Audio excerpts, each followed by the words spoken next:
Hello दोस्तों, good morning. मैं Madan sir अपने विद्युत धारा का जो चैप्टर पढ़ रहे थे उसके फोर्थ लेक्चर में आप सबका स्वागत है। तो अपने आज फोर्थ लेक्चर पढ़ेंगे जिसके अंदर अपने ओम का नियम पढ़ेंगे। और ओम का नियम वेरी इंटरेस्टिंग टॉपिक। तो ओम का नियम अपने स्टार्ट करते हैं। ओम का नियम आपने 10th क्लास में भी पढ़ा हुआ है। तो ओम का नियम क्या कहता है कि यदि कोई भी चालक है, उस चालक की अगर भौतिक अवस्था स्थिर है। भौतिक अवस्था स्थिर का मतलब जैसे ताप, इनको अपने अभी आगे पढ़ेंगे। ताप, लंबाई, क्षेत्रफल, ये चीज क्या रहनी चाहिए? नियत रहनी चाहिए। तो तार के सिरों पर जो विभवांतर है वो उस तार में प्रवाहित होने वाली विद्युत धारा के क्या होता है? समानुपाती होता है। यदि किसी चालक की भौतिक अवस्था स्थिर है तो उसके सिरों पर विभवांतर तार में प्रवाहित होने वाली विद्युत धारा के समानुपाती होता है। तो यहां से अपने देखें तो आएगा V समानुपाती I या V equal to R I. यहां आपके पास जो V लिखा है मैंने, इसे अपने विभवांतर कहते हैं। R यहां से अपने पास प्रतिरोध है और I यहां से आपके पास विद्युत धारा है। तो अपने यहां से R की अगर वैल्यू निकालें तो R आएगा अपने पास V अपॉन I। ये अपने पास सूत्र बन जाएगा V अपॉन I। अब इसके मात्रक की अगर बात करें, अगर अपने इसके मात्रक की बात करते हैं यहां पे,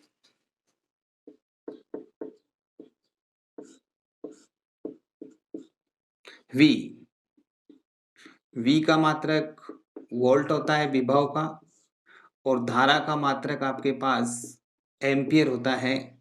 तो वोल्ट पर एम्पियर को अपने बोलते हैं ओम। ये साइंटिस्ट के नेम के ऊपर है और इसे अपने इस साइन के द्वारा क्या करते हैं? प्रदर्शित करते हैं, जिसे अपने ओमेगा या ओम बोल सकते हैं। तो ये अपने पास यहाँ पे इसका मात्रक निकल गया। अब यहां से अपने एक ओम की परिभाषा भी लिख सकते हैं। तो जैसे एक ओम की परिभाषा किस तरह से लिखी जाएगी? यहाँ पे 1 ओम की अगर परिभाषा लिखना चाहे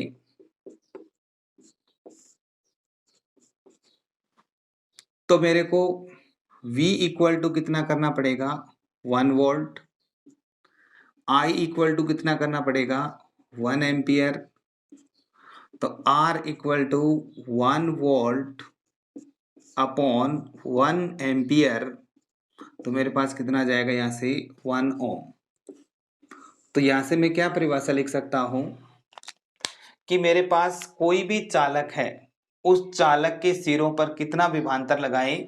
1 वोल्ट का विभवांतर लगा दें। 1 वोल्ट विभवांतर लगाने से उसमें धारा कितनी प्रवाहित हो? 1 ओम धारा प्रवाहित हो। तो उस चालक का प्रतिरोध कितना होगा? 1 ओम होगा। तो अपने यहां से क्या लिख सकते हैं?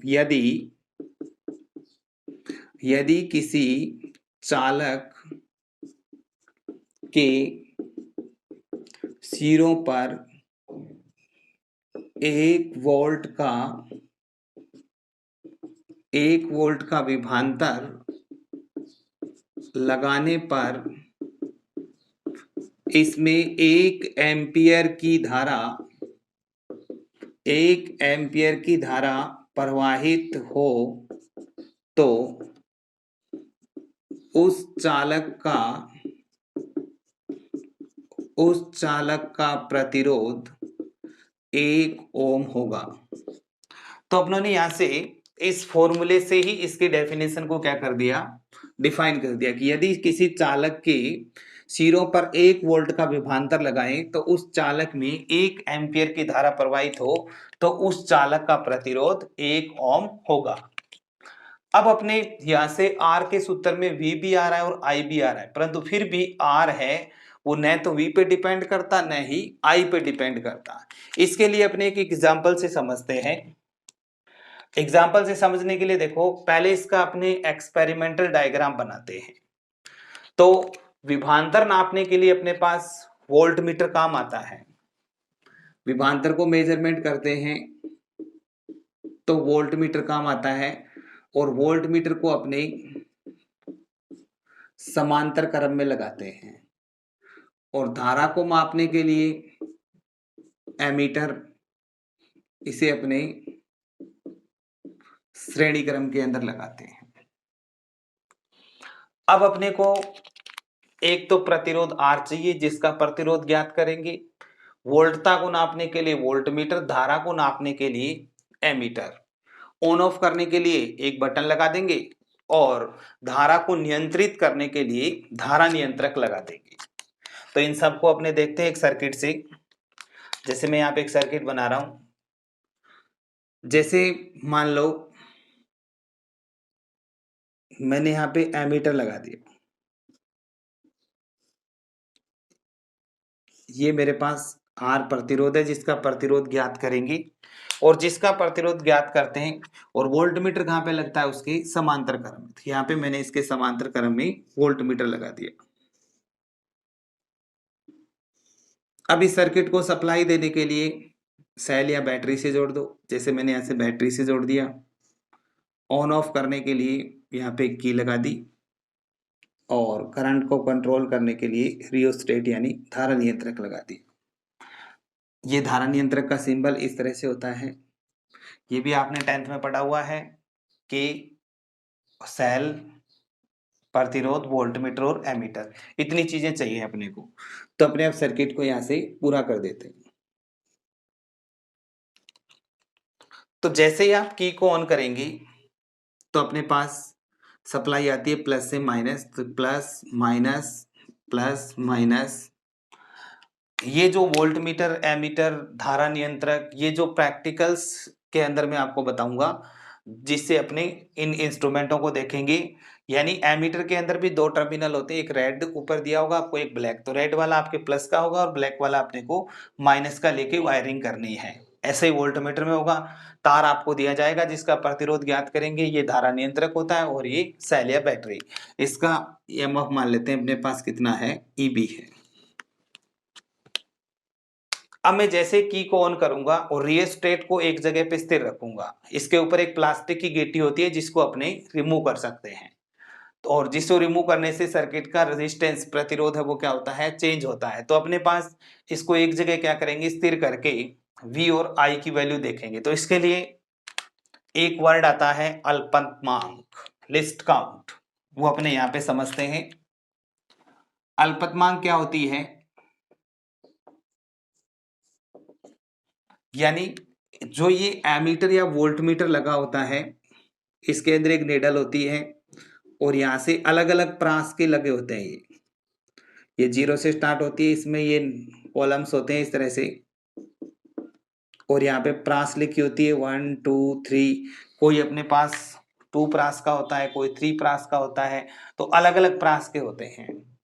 तो लिस्ट काउंट क्यों निकाली जाती है, जैसे मान लो अपने यहाँ से नीडल को देखेंगे, 2 खाने आ रहे हैं, 3 खाने आ रहे हैं, तो पहले अपने एक खाने का मान निकालेंगे कि एक खाने का वास्तव में मान कितना है, फिर अपने 5 खाने आ रहे हैं तो 5 से उसको क्या कर देंगे, मल्टीप्लाई कर देंगे। तो यानी एक कॉलम की वैल्यू निकालने के लिए लिस्ट काउंट निकाली जाती है। जैसे मैं एग्जांपल में, जैसे वोल्ट मीटर है या एमीटर है ये, तो इसको मैं 3 प्रास वाला ले लेता हूं।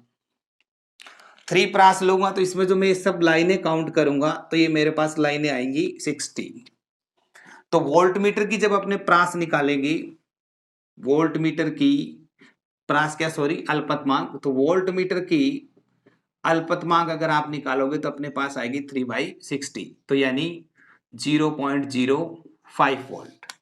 ऐसे ही अपने एमीटर की निकालेंगे, धारा की, तो 3/60, ये भी अपने पास 0.05 एम्पियर आ गई। ये अपनों ने यहाँ पे लिस्ट काउंट की बात कर ली क्योंकि अपने को इसकी जरूरत पड़ेगी। अब मैं इसको टेबल से समझता हूं। जैसे मान लो मैंने टेबल बना दी, अपने 2 रीडिंग के लिए करके देखेंगे। सीरियल नंबर, यहाँ पे मेरे पास वोल्ट मीटर का पाठ्यांक, यहाँ पे आ जाएगा एमीटर का पाठ्यांक और यहां से मैं निकाल दूंगा R equal to V upon I. जैसे दो रीडिंग के लिए करते हैं 1 और 2 के लिए, प्रैक्टिकल के अंदर आपको इसको 6 ऑब्जर्वेशन लेने पड़ते हैं। तो 1 और 2 के लिए अगर करेंगे तो जैसे मैंने मान लिया कि मैंने इसको जो ये रियोस्टेट है उसमें जो ये गेटी है उसको एक साइड में रख रखा है और की ऑन कर दी। ऑन करके मैंने देखा कि वोल्ट मीटर में ये कितने कॉलम आ रहे, तो जैसे ये नीडल ऊपर उठेगी तो आपको ऐसी लाइन काउंट करनी है कि आपकी ये नीडल कितनी लाइन तक आगे जा रही है। तो मैंने मान लिया इसमें जब 3 लाइन थी तो इसमें मेरे पास लाइन कितनी आ रही है 2। फिर मैं इस गीटी को थोड़ा सा और आगे कर दूंगा, और आगे करूंगा तो इसमें मेरे पास लाइनें हो गई 6 और इसमें लाइन हो गई मेरे पास 4। अब अपने इसको देखते हैं।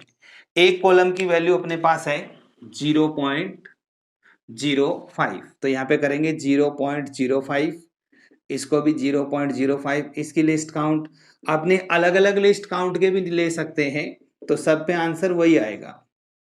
तो इसको अगर आप बात करें तो अपने पास 0.15 वोल्ट, ये आएगा 0.30 वोल्ट, इसको करेंगे तो 0.10 वो एम्पियर, और इसको अपने करेंगे तो 0.20 एम्पियर, ये आ गया।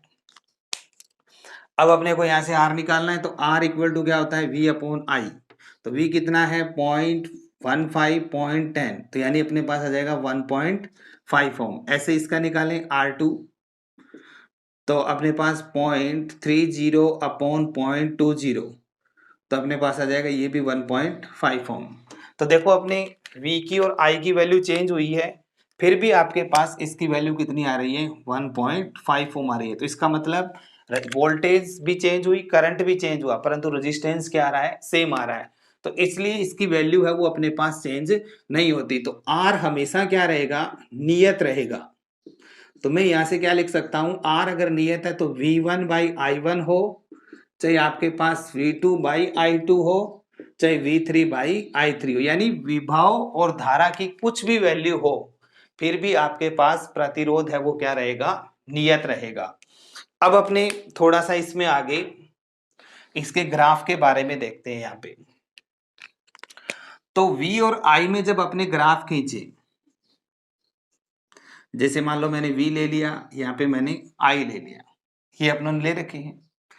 तो V और I में जैसे ही ग्राफ खींचेंगे तो ग्राफ आपके पास स्ट्रेट लाइन आएगी, क्योंकि प्रोपोर्शनल का जो ग्राफ होता है वो अपने पास क्या होती है, स्ट्रेट लाइन आती है। अपने इस तरह से भी खींच सकते हैं, इस एक्सिस पे भी V ले सकते हैं, इस एक्सिस से भी अपने क्या ले सकते हैं, I ले सकते हैं। तो वो अपनी मर्जी है कि अपने कौन से एक्सिस पे क्या लें। तो V और I में जब आप ग्राफ खींचोगे तो इसकी वैल्यू ले लो। जैसे मैं मान लो ये ले लेता हूं, V वाला ले लेता हूं, एक एक्स एक्सिस पे V और Y एक्सिस पे I। जैसे मान लो मैंने ये ले लिया, यहाँ पे V और यहाँ पे I। तो इसमें करेंगे V की वैल्यू कितनी है 0.15, इसकी कितनी है 0.10, गैप देखो 15 के बाद कितना आ गया 30, इसका 10 के बाद क्या आ गया 20। तो यहाँ पे जैसे भी आप वैल्यू लेंगे, जैसे मान लो मैंने मान लिया इस स्केल को ले लिया, पॉइंट V वाले को 150, एक बड़े कॉलम की वैल्यू मान ली 0.15, तो यहाँ पे क्या आएगा 0.30, यहाँ पे क्या आएगा 0.45। ऐसे इसको ले लूँ 0.10 0.20 0.30। अब मैं इसको अगर सॉल्व करूँ तो V 0.15 है, तो मेरे पास ये कितना आ रहा है 10 पे, तो इसका मतलब ये पॉइंट आ जाएगा। ये 30 है तो मेरे पास ये आ जाएगा। तो इसका मतलब जब ये अपने ग्राफ खींचेंगे तो ये ग्राफ ओरिजिन से पास होती हुई अपने पास क्या होगी, लाइन आएगी, जो लाइन मूल बिंदु से आपके पास क्या होगी, गुजरेगी। और जब आप जो पहले मैंने लिखा था, अगर मैं ऐसे ले लूं, यहाँ पे V ले लेता हूं और यहाँ पे मैं I लेता हूं, तो ये डाटा इधर हो जाएगा, यानी 0.15 0.30 0.4, यहाँ पे आ जाएगा 0.10 0.20 0.30। तो भी अपने पास इस तरह से खींचेंगे तो भी ग्राफ अपने पास क्या होगा, स्ट्रेट लाइन आएगा। तो इसका मतलब ओम के नियम में जो ग्राफ खींचते हैं वो मूल बिंदु से गुजरती हुई लाइन अपने को मिलेगी। अब अपने यहां से इस ग्राफ से रिलेटेड एक चीज निकालते हैं। एक अपने रिजल्ट निकालेंगे ग्राफिकल क्वेश्चनों के लिए। जैसे मैंने यहाँ पे V ले लिया, मान लो O, यहाँ पे मैंने I ले रखा है। ये मेरे पास ग्राफ आया स्ट्रेट लाइन। अब मैं यहाँ पे 2 पॉइंट पे कोई भी वैल्यू निकालता हूं। जैसे मैंने ये 2 पॉइंट लिया, ये मेरे पास वैल्यू होगी डेल्टा V और ये मेरे पास वैल्यू हो जाएगी डेल्टा I। तो इस ग्राफ में आप ये थीटा tan ऑफ थीटा निकालते हैं। tan ऑफ थीटा का मतलब होता है ग्राफ का स्लोप, ढाल, प्रवणता। यानी V और I में जो ग्राफ खींचते हैं, इस ग्राफ की जो ढाल, प्रवणता, ये किसको प्रदर्शित करती है। तो अगर मैं इस ग्राफ में tan थीटा निकालूं तो मेरे पास कितना आएगा, delta V upon delta I। और ये प्रवणता को अपने स्मॉल m से डिनोट करते हैं। और V अपॉन I किसके इक्वल है आपके पास, R। तो इसका मतलब अपने ये कह सकते हैं कि इस ग्राफ का जो ढाल है वो किसको प्रदर्शित करता है, R को प्रदर्शित करता है। ये मोस्ट इंपोर्टेंट रिजल्ट है अपने, ये आगे अपने जब न्यूमेरिकल्स करेंगे उसके अंदर मैं आपको समझाऊंगा। यानी V और I में जो अपनों ने ग्राफ खींचा, उस ग्राफ की जो ढाल है वो किसको प्रदर्शित करती है, प्रतिरोध को क्या करती है, प्रदर्शित करती है। अब अपने मान लो उल्टा निकाल देते, कई बच्चे यहाँ पे I लेते, यहाँ पे V लेते, तो ये आपके पास यहाँ से क्या बन जाता, 1/R को क्या करती, प्रदर्शित करती। अब अपने ओम के नियम के बाद अब इसका एक सूक्ष्मदर्शी रूप होता है, उसको देखेंगे। तो दोस्तों यहां तक आप इसका स्क्रीनशॉट ले सकते हैं। उसके बाद अपने इसके माइक्रोस्कोपिक फॉर्म को प्रूफ करेंगे। अपवावेग, अपवावेग व विद्युत धारा में